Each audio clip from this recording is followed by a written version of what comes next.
தன்னுடைய சின்ன வயசுலயே அப்பாவை இழந்த ஒரு சின்ன பையன் இந்த உலகத்திலே மிகப்பெரிய கிரிக்கெட் ஜாம்பவனாக மாறினாருன்னு சொன்னா நம்புவீங்களா? சோ தினம் சக்சஸ் ஸ்டோரியில இன்னைக்கு டே 11.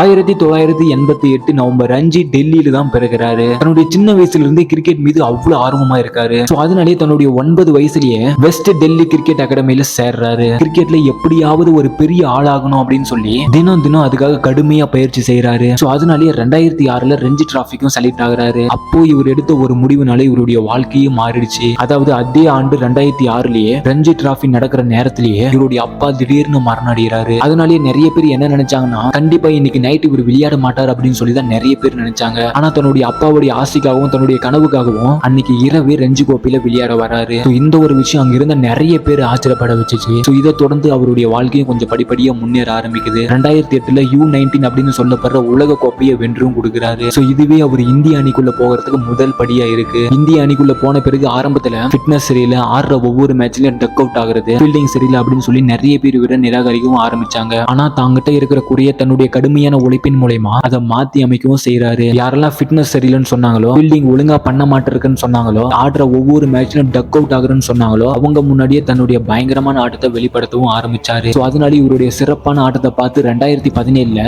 இந்தியன் டீமுடைய கேப்டனாகவும் தேர்ந்தெடுக்கப்படுறாரு. இவர் பங்கேற்கிற மோஸ்ட் ஆஃப் மேட்ச்ல T20 இருக்கட்டும், ODI இருக்கட்டும், டெஸ்டா இருக்கட்டும், நிறைய மேட்சை வெற்றியோட தான் வராரு. கிட்டத்தட்ட 80க்கும் மேற்பட்ட இன்டர்நேஷனல் செஞ்சுரிஸ் அடிச்சிருக்காரு. இதனால இவரை உலகத்திலேயே நம்பர் 1 பேட்ஸ்மேன் அப்படின்னு சொல்லிட்டு வராங்க. உண்மையை சொல்லப்போனா தன்னுடைய வாழ்க்கையில எத்தனையோ பிரச்சனைகள், எத்தனையோ தடங்கல்கள் வரலாம். ஆனா அதெல்லாம் நினைச்சு தன்னுடைய கனவுக்காக நம்ம ஓடாம இருந்தோம்னா கண்டிப்பா வெற்றி அப்படின்றது கிடைக்கவே கிடைக்காது அப்படின்றதுதான் உண்மை. இந்த வரிகளுக்கு ஏற்ற மாதிரி உண்மையாகவே கடினமாக உழைத்து வந்தவர் தான் the king of run machine சொல்லப்படுற விராட் கோலி.